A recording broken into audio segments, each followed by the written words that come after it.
Anda orang kecil diuji dengan ujian kecil. Anda orang menengah diuji dengan ujian menengah. Anda kedudukan yang tinggi, maka akan diuji dengan kedudukan yang lebih tinggi lagi. Maaf, Allah tidak akan menguji dedaunan dengan angin yang menerpa akar. Pasti berbeda. Karena angin ketika kedudukan semakin tinggi, maka angin semakin kencang akan menerjangnya. Yuk kita turunkan. Jenis ujiannya bisa 3. Allahu Rabbi wal Islam dini wa Muhammadan Rasulullah wa yaqini. Maka di sini ada gambaran pada kita yang pertama, kalau antum sedang dibimbing oleh Allah menuju kedudukan yang tinggi, maka sadarlah teman-teman, saat yang bersamaan antum tidak akan sunyi dari rintangan-rintangan sekitaran. Catat itu baik-baik. Anda kedudukan biasa, naik luar biasa, maka hambatannya itu akan semakin meningkat, tidak sama dengan sebelumnya. Anda orang kecil diuji dengan ujian kecil. Anda orang menengah diuji dengan ujian menengah. Anda kedudukan yang tinggi, maka akan diuji dengan kedudukan yang lebih tinggi lagi. Maaf, Allah tidak akan menguji dedaunan dengan angin yang menerpa akar. Pasti berbeda. Karena angin ketika kedudukan semakin tinggi, maka angin semakin kencang akan menerjangnya. Yuk kita turunkan. Jenis ujiannya bisa 3.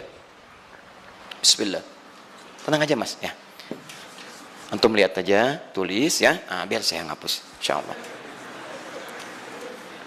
Perhatikan baik-baik. Sini. Kedudukan bersanding dengan ujian. Kalau rumus fisikanya, F berbanding lurus dengan P. Gaya berbanding lurus dengan tekanan. Jadi kalau antum misalnya, rumus asalnya F1 sama dengan F2. Gaya gerak sama dengan gaya dorong. Kalau dikembangkan ke sini, tenaga kecil begini, maka yang bunyi kecil. Kalau besar, semakin besar lagi. Nah, memahami rumus ini, F sama dengan P. F berbanding lurus dengan tekanan. Ada gaya tekanan juga yang cukup kuat. Ketika antum pukul kencang, suara kencang. Tapi ini lebih sakit kan? Tekanannya lebih kuat. Itu agak berbeda. Itu dalam persepsi positif. Dalam persepsi negatif juga bisa. Gaya berbanding lurus dengan tekanan. Semakin orang banyak gaya, semakin tertekan hidupnya. Ya? Tanya. Sekarang lihat sini. Rumus ini kalau kita turunkan lewat ayat, am hasibtum an tadkhulul jannata. Apakah Anda akan duga begitu mudah masuk surga? Walamma yatikum matalul ladzina khalau min qablikum. Sementara Allah belum menguji Anda seperti orang dulu yang dijamin surga mendapati ujian. Apa jenis ujiannya? Ini manhaj hidup kita dan kita berhenti di sini. Maaf, saya mungkin hanya 5 ayat dulu untuk hari ini ya. Massatuhumul ba'sa. Ujian pertama disebut dengan ba'sun. Jamaknya ba'sa. Ba'sa. Ini masih ringan. Misal, jarang ke masjid, sekarang mulai ke masjid. Begitu antum ke masjid, Allah kasih ujian. Sesuai dengan kadar niat antum. Kasih ujian gerimis. Ke masjid gak? Itu ba'sun. Begitu antum ke masjid, orang Arab katakan, nazil matar. Turun hujan. La ba's, la ba'sa, la ba'sa. Gak ada masalah. La ba'sa. Tidak ada masalah. Serap ke dalam bahasa Indonesia, lewat. Labas. Labas, lewat. Ringan. Berarti, kalau antum diuji dengan yang ringan, maka antum kadarnya masih ringan, akan dinaikkan kepada yang menengah. Akan yang menengah. Hati-hati betul. Kalau antum belum lulus yang di sini, maka antum akan terus sampai di sini, sampai lulus di sini. Sampai lulus. Antum mau berangkat ke masjid, gerimis bisa. Tiba-tiba nggak jadi di rumah. Istri antum mengatakan, Pak kok nggak ke masjid? Hujan mah, kan cuman gerimis. Takut teriak, Masya Allah. Padahal antum misalnya belum kuat untuk berangkat. Maka antum akan terus diuji di sini. Lihat rumusnya, Quran surah kedua ayat 286. La yukallifullahu nafsan illa. Allah tidak akan pernah menguji seorang hamba di luar kadar kemampuannya. Jadi kalau antum masih ujian yang ringan, antum diberikan yang ringan. Antum naik menengah, diberikan yang menengah. Antum naik lagi level tinggi, diberikan ujian yang berat. Menengahnya disebut dengan darrun. Waddarra, dari ba'sun jadi darrun. Jamaknya darra. Sudah menyakiti fisik. Kena fisik. Sudah melukai. Hujannya makin deras. Ya. Kalau dalam kehidupan, yang ini mungkin celaan biasa. Duh, sudah berubah ya. Masya Allah. Sekarang jilbabnya sudah panjang. Masya Allah. Duh, semakin panjang ya. Yang ingin Batman ya. Masya Allah. Udah banyak. Begitu sudah mulai pakai cadar, ninja. Oh, Masya Allah. Darra, sudah nggak enak ke fisik. Darrun. Darrun. Lihat rumusnya ya. Lihat rumusnya baik-baik. Ini lebih menenangkan pada jiwa.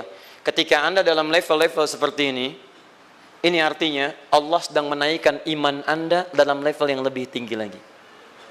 Jadi ketika ada celaan menghunjam dalam lisan seseorang, sudah mulai menyakiti, itu sebetulnya pengakuan dari Allah lewat lisan orang itu, bahwa Anda sedang diangkat keimanan pada tingkat yang lebih tinggi. Ada yang mengatakan, kamu kenapa sih pakai jilbab begitu? Yang biasa aja kali. Mah, yang iman biasa sudah banyak. Saya ingin menampilkan keimanan yang luar biasa. Supaya dengan iman itu saya lebih mendoakan mama. Saya menampakkan amalan-amalan, mudah-mudahan pahalanya bisa buat mama. Masuk dengan bahasa yang baik. Masya Allah. Jadi kalau antum bisa melawan hal-hal demikian dengan bahasa yang indah, itu nyaman kepada jiwa. Kadang-kadang ada kalimat-kalimat yang tidak perlu pakai dalil, teman-teman sekalian. Kembalikan ke sini. Terakhir, wazulzilu zilzal. Zulzilu zilzal. Gempa, goyang. Dia ada ujian yang bisa menggoyangkan diri kita, membuat gempa hati kita. Antum sudah nggak kuat, kadang-kadang jalan sempoyongan, padahal nggak ada gempa di luar, cuman hati kita kayak kena goncangan. Diserang sana, serang sini, nggak bisa tidur, nggak bisa makan, tawarin ini susah, itu susah. Wazulzilu. Bahkan hatta yaqula Rasulullah walladzina amanu ma'ahu mata nasrullah. Sampai-sampai Rasul SAW, bahkan orang-orang beriman, bahkan yang setelahnya bisa mengatakan, kapan ini berakhir? Akan tiba masa Anda mengalami satu situasi sampai Anda mengatakan, kapan berakhirnya yang seperti ini? Serang, serang, serang. Perhatikan, jika Anda berada pada level ini, saya ucapkan selamat kepada Anda. Karena Anda akan diangkat pada kedudukan yang tertinggi di antara sekian ujian yang ada. Zuzan. Artinya Allah akan naikkan Anda pada derajat yang tinggi. Karena hukum ujian tadi, la yukallifullahu nafsan illa wus'aha. Allah nggak akan menguji seorang hamba di luar batas kemampuannya. Jadi kalau Anda sudah dipandang oleh Allah siap menerima yang ini, maka Anda akan diberikan zilzal. Kalau Anda nggak mampu, Anda hanya akan diberikan darra atau ba'sun. Dimohon maaf, kalau di antara jamaah yang hadir saat ini, Anda merasa sedang punya masalah yang berat, membuat hati Anda goyah, saya ucapkan pada Anda, dari sekian hamba Allah yang ada di muka bumi, cuman Anda yang diberikan itu. Artinya Allah akan mengangkat derajat Anda. Ayo bahagia. Dan yakinlah, bukan orang lain yang dititipkan, Anda yang diberikan. Allah percaya pada Anda, kenapa Anda tidak yakin? Bukan orang lain. Jadi mustahil Allah memberikan ujian berat kalau Anda nggak sanggup. Karena cuma Anda yang sanggup, Anda yang dikasih. Makanya jangan mengeluh. Jangan katakan, ya Allah, kenapa saya, ya Allah? Why me? Kata Allah, why not? Kamu yang bisa. Yang lain tidak.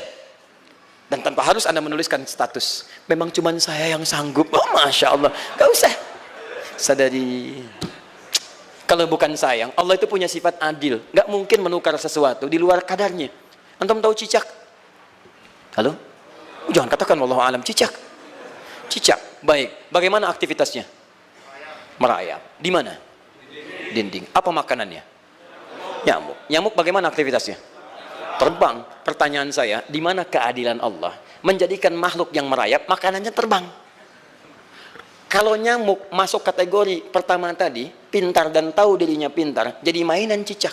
Cicak, ayo tangkap. Cicaknya cuma merayap, dianya terbang. Beruntungnya nggak ada nyamuk yang jenius.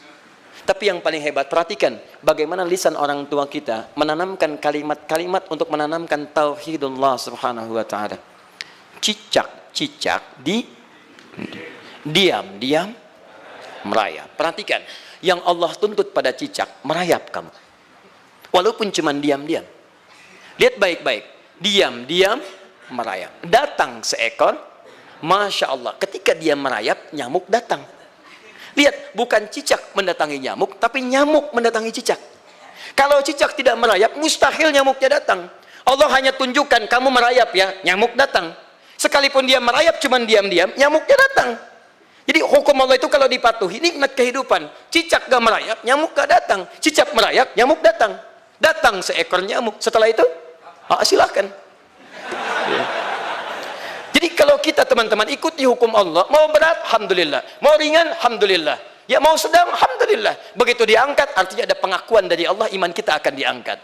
Cuman, bahasa Nabi Ya'qub alaihissalam kepada Yusuf alaihissalam, mesti ada persiapan dalam mengatasi itu semua. Tidak cukup hanya mendiamkan saja.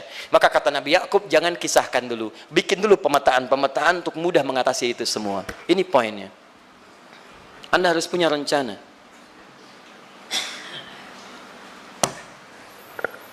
Maka Nabi Ya'qub menyiapkan, bekali dulu ini, siapkan itu. Kalau ambil ke aspek teori untuk kita sekarang, tafsir dari ini, untuk menyelesaikan solusi di Quran surah kedua ayat 214 tadi, maka jawabannya ada di Quran surah ketiga ayat 142, paling kiri sebelah atas. Ini kanan sebelah bawah, ini kiri sebelah atas.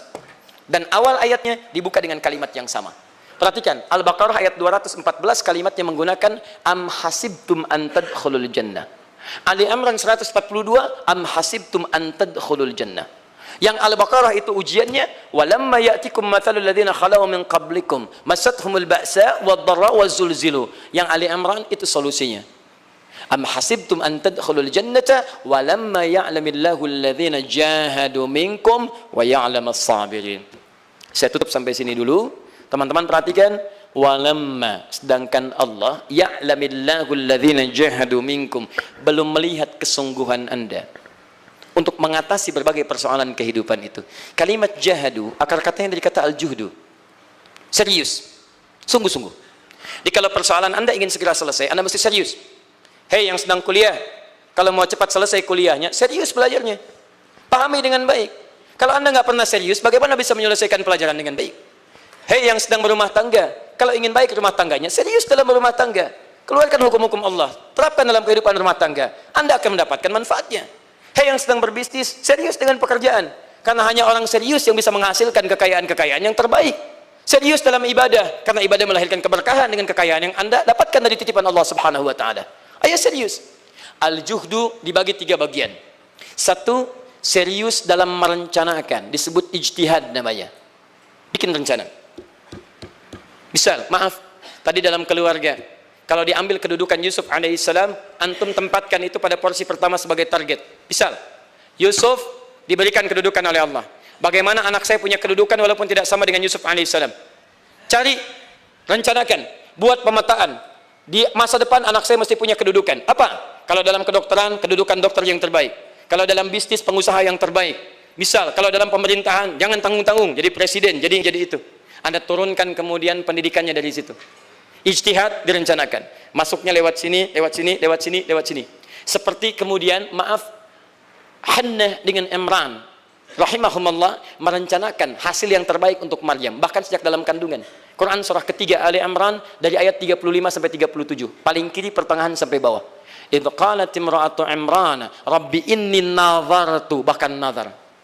Nazartu ma fi batni muharrara, saya bernazar anak saya yang lahir ini akan punya kedudukan dekat dengan Allah Subhanahu wa taala. Di sejak bayi direncanakan. Mau jadi apa? Setelah itu apa? Jihad. Jihad itu kesungguhan dalam mempraktekkan, mengaktualisasikan konsep yang sudah dibuat. Jangan sampai cuma berdoa tapi doanya tidak disandingkan dengan ikhtiar, nggak nyambung. Makanya ketika lahir ada jihad, jihad dengan doa. Falamma wada'at saqalat rabbi inni wada'tuha untha, ayat 36-nya. Wallahu a'lamu bima wada'at wa laysa dzakaru kal untha. Lihat, wa inni sammaituha Maryam wa inni wa'idhuha bika wa dzurriyyataha minasyaitonir rajim. Doa. Setelah berdoa apa? Teruskan. Bagian akhirnya ayat 37-nya. Maaf teman-teman, tidak cukup dengan doa. Karena Maryam masih dekat dengan Allah, punya kedudukan, dia mesti dirawat oleh orang yang paling saleh. Cari Nabi Zakaria, orang saleh. Mesti merawat. Tempatnya mesti netral dari keburukan, bikin mihrab. Jadi tempat dibuatkan, orang soleh merawat, doa dipanjatkan, doa berbanding lurus dengan ikhtiar. Apa yang terjadi? Ayat 37-nya. Fataqabbalaha rabbuha biqabulin hasanin wa ambataha nabatan hasana. Maka Allah Subhanahu wa taala menerima usaha orang tua ini. Doanya diterima, ikhtiarnya diterima. Jadi kalau antum mengambil ayat tadi, diterapkan dalam kehidupan, rencanakan teman-teman sekalian. Anak mau sekolah di mana? Mau jadi apa? Turunkan ke bawahnya. Oh, dia mau jadi dokter, dokter yang hafal Quran, turunkan. Pendidikannya di sini, di sini, di sini, di sini sampai paling kecilnya. Siapa gurunya yang dekat dengan Allah? Sekolahnya yang menjauhkan dari hal-hal keburukan, sampai satpamnya soleh, securitynya soleh, koperasinya orang-orang soleh, gurunya orang-orang soleh. Hadirkan. Kalau ikhtiarnya sudah nyambung dengan doa, maka fataqabbalallah, qabbalallah. Taqabbalaha rabbuha. Diterima Maryam, antum diterima. Di kadang-kadang yang nggak nyambung nih begini, doanya nggak nyambung dengan ikhtiar, itu masalahnya. Ya Allah mohon ya Rabb, jadikan anak saya rajin sholat, hafal Al-Quran, tapi ditempatkan di sekolah yang tidak pernah mengajarkan sholat, gak nyambung. Ditempatkan di tempat yang tidak pernah mengajarkan Quran, tidak nyambung. Gak ada kesamaan di situ. Maka Nabi Ya'qub alaihissalam memberikan gambaran kepada anaknya, "Nak, kamu akan punya kedudukan begini. Hati-hati. Setiap ada kedudukan akan ada rintangan. Kamu harus punya rencana untuk merencanakan solusi-solusi terbaik untuk itu." Kemudian yang terakhir, ini yang paling hebat, mujahadah. Perjuangan melawan emosi. Karena tidak sedikit tantangan itu, maaf, yang berat itu bukan menghadapi fisiknya, tapi menghadapi diri kita sendiri. Mau ke masjid, malas, itu yang susah dihadapi dibandingkan dengan hujan. Hujan ada payung, malas mau pakai apa? Maaf, menurun, semangat turun, malas datang, kecewa datang, pesimis datang, lawan, namanya mujahadah. Gabungkan ketiganya, isi dengan sabar. Wa ya'lamas sabirin. Manhaj itulah yang diberikan kepada Yusuf, sehingga Yusuf nanti mengalami tahapan-tahapan kehidupan sampai dengan beliau mencapai puncak tertinggi, disebut kemudian menjadi Al-Aziz, dan disitulah kemudian terbukti mimpinya setelah 40 tahun atau 80 tahun disebutkan dalam satu riwayat, maka terbuktilah mimpi ini punya kedudukan, bapak ibunya beserta saudara-saudaranya sujud di hadapan Yusuf alaihi salam. Teman-teman, ini baru 5% dari pengajaran yang ada di surah Yusuf. Masih banyak hal yang lainnya. Bagaimana ketika mohon maaf bertemu dengan saudaranya. Saya kasih bocoran sedikit. 10 orang rapat di satu tempat untuk mencelakai Yusuf. Setelah mereka menyimpulkan bapaknya itu lebih perhatian kepada Yusuf. La Yusufu ahabbu ilaina. Yusuf itu lebih dicintai dibandingkan kita pada diri bapak kita. Bapak kita salah nih. Bapak kita salah. Masya Allah. Bapak kita sesat nih. Ya, inna abana lafi dhalalim mubin. Bapak kita sesat banget nih. Salah bapak nih. Ya harusnya kita yang dicintai, kita lebih kuat. Wa nahnu usbah, kita lebih hebat dibanding dia. Rapat teman-teman. Yang hebat begini, 10 orang rapat. Diajukan usulan untuk membunuh Yusuf. Saya mau tanya pada antum, kalau 10 orang rapat, 9 mengusulkan A, 1 mengusulkan B. Kira-kira yang diterima secara quorum 9 atau 1? 9. Ini bisa tertukar. Tertukar. Pembunuhan diusulkan, 9 orang condong, 1 orang mengusulkan, la taqtulu Yusuf, jangan bunuh Yusuf. Alqihi fi ghayabatil jubbi yaltaqithu ba'd as-sayyarah. Cukup lemparkan dia ke tempat gelap. Kemudian di tempat itu akan lewat para kafilah, dia diambil dan menjauh dari kita. Yang penting kan Yusufnya nggak ada, supaya dosa kita nggak berat-berat amat. Yusufnya ambil, itu kan tujuan kita. Lihat baik-baik. Biasanya setan kalau sedang melakukan sesuatu itu nggak akan nanggung, nodong bisa pembunuhan. Lempar bisa perampokan. Tapi ini yang aneh, kenapa 9 orang yang untuk membunuh itu tiba-tiba belok menyepakati rencana yang pertama? Yang 1 orang. 9 orang, 10 orang rapat, 9 punya A. Tiba-tiba yang 9 berpindah kepada yang B yang cuma 1 orang. Kenapa bisa terjadi? Ada rahasia di situ. Kapan rahasianya? Kapan-kapan kita bahas lagi.